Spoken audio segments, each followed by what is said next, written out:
While it lasted, it was a successful three-person operation. The two Americans buy hundreds of pistols from licensed dealers across the state of Florida. Then, they load up in Isa Murano and begin the long journey from the southernmost tip all the way up here to the northern border town of Derby Line.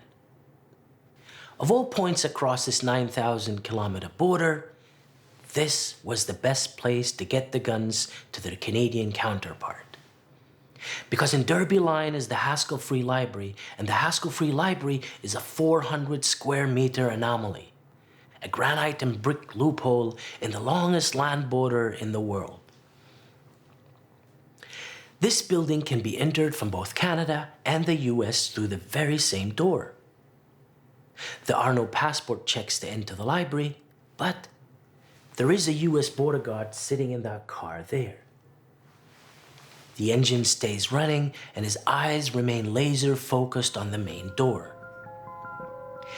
Each visitor who crosses the street over from the US must also exit back into the US.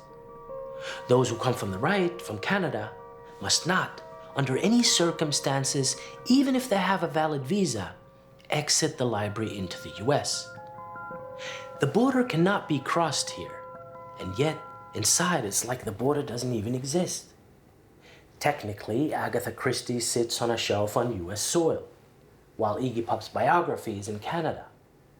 But visitors to the library can freely drift between fiction and non-fiction. The bathrooms are in the US, but anyone inside can cross this line to use them. And use them is exactly what our gun smugglers did. They parked the car in the United States and walked into the library. One of them began browsing the books, while the other marched into the bathroom and placed a duffel bag of pistols in the third cubicle to the left. Guns deposited, they beelined back to Florida. The only person who seemed to notice their quick use of the library was Alex Vlachos, the Canadian. Vlachos waited until they had exited to move into the bathroom, retrieve the duffel bag, and walk out just as he came into Canada. Not one of them left their home country, and yet the pistols crossed the border. The Haskell Free Library became their giant illusionist cabinet. It's like that scene where Michael Corleone enters the restaurant unarmed, only to walk into the bathroom, retrieve a pistol, and come out blasting. In fact, the more money he made, the more Vlachos saw himself as a kind of Corleone. Until one day a librarian saw him that way too. She told the police this guy came in and he looked like he'd stepped right out of GQ. Everybody else is trudging around in Sorrels and Parkers, and he's in this beautifully tailored suit and expensive leather boots. Busted by the beautiful boots, our Quebecois Corleone had forgotten that this was just a run-of-the-mill community library and opera house.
We don't know exactly what game the 4 teenagers from Juarez were playing that evening, but it seemed to involve a race of sorts, running up one ramp to touch the US border fence, then descending back down to the riverbed, only to speed up the second ramp into Mexico.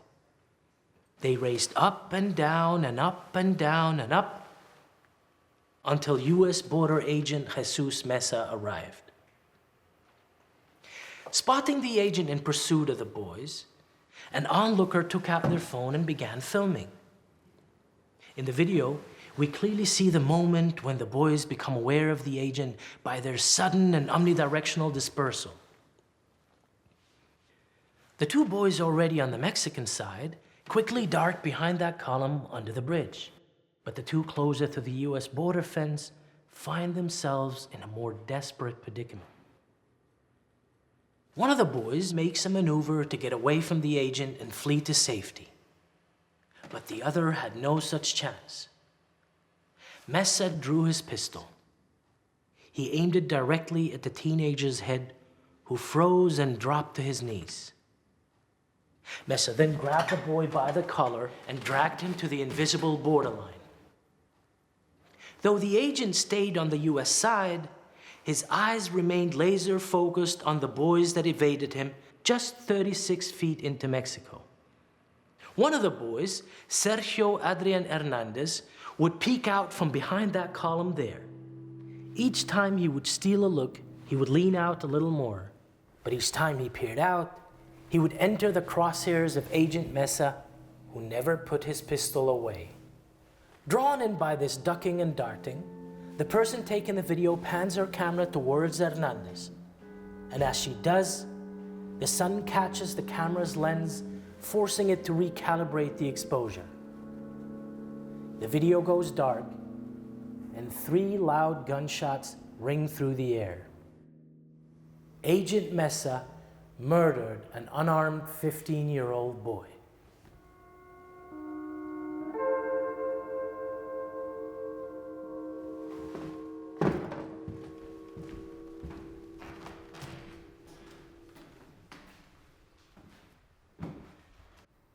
When the murder took place, the murderer and the murdered were actually in entirely different jurisdictions. Though Mesa's firearm was stretched out into Mexican territory, his feet were 3 inches behind the American border. If Agent Mesa had stepped over the line, there would be no question of Mexico demanding his extradition for murdering their citizen. Likewise, if Hernández had been killed here, in the US, he would be under the protection of the US Constitution. But Hernández died there, in Mexico, and his killer was here, in America. It was up to the courts to decide whether the bullet that killed him brought along US constitutional rights, or whether Hernández's rights, unlike the bullet, stopped at the border.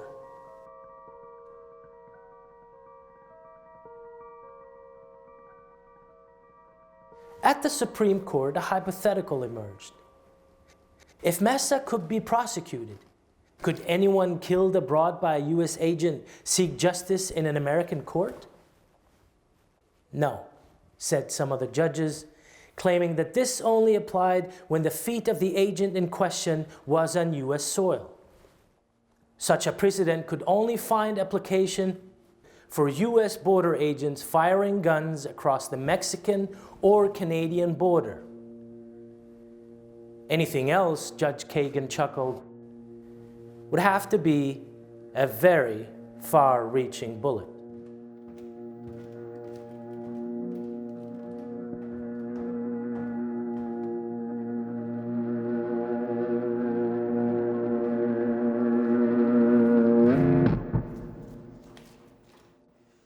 A very far-reaching bullet. On the 29th of August, 2021, an American drone operator with his feet firmly planted on US soil zoomed his camera on a group of people loading up a car with water in Kabul. Assuming the barrels of liquid were explosives, he pulled the trigger, killing 3 adults and 7 children.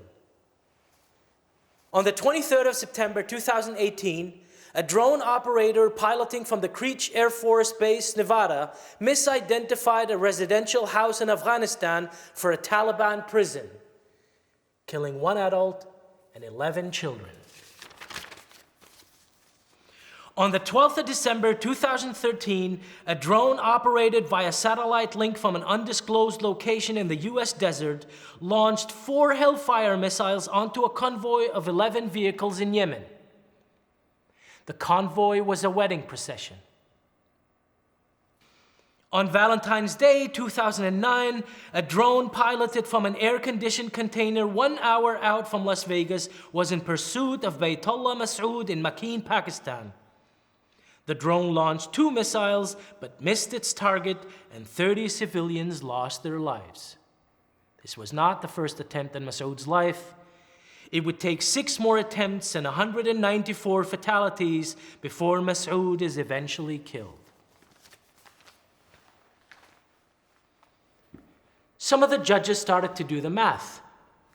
Mesa's single bullet, which crossed the US-Mexico border, began to implicate missiles fired in Yemen, Syria, Afghanistan, Pakistan, Iraq, Somalia, and Libya. If this killing could be tried in the US, so too could 91,340 drone strikes. If the judges were to find Mesa guilty of this one killing, then what about the 48,308 murdered by hellfire?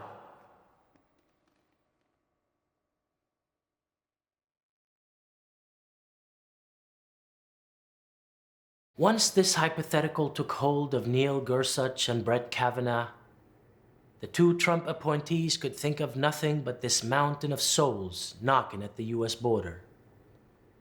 They deftly steered the court to a 5-4 decision.